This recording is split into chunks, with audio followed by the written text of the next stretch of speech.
A bat wanted to fly into the house through the window. The girl casually shut the window.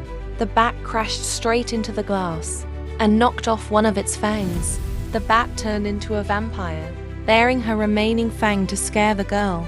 But when the girl saw a vampire with only one fang, she couldn't help laughing. At that moment, they both noticed the fallen fang resting on the outer window ledge. Before the vampire could react, the girl quickly grabbed the fang and closed the window. The vampire stormed angrily through the door, only to find an old grandmother waiting there, holding a big drill.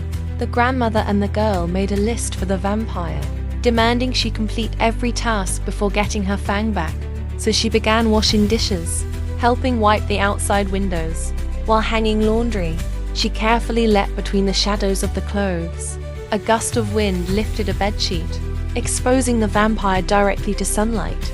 She curled up on the ground in pain. Just then, the grandmother handed her an umbrella. She took it. The grandmother gently touched her face. Turning around, she was now holding the umbrella, accompanying the girl as they watered the vegetable garden. At harvest time, the vampire picked up a tomato and brought it to her mouth, using her fangs to suck out all the juice.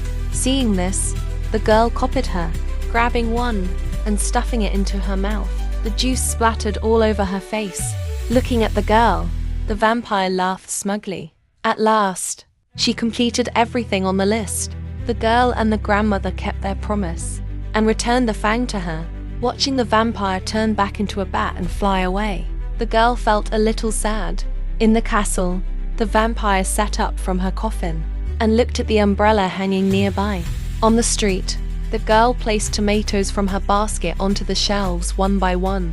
She picked up the tomato that had been sucked dry and fell into thought. At that moment, a familiar figure appeared beside her, the vampire holding an umbrella to avoid the sunlight. Seeing her return, both the girl and the grandmother walking over were overjoyed. The vampire turned her head, and a proud smile appeared on her face.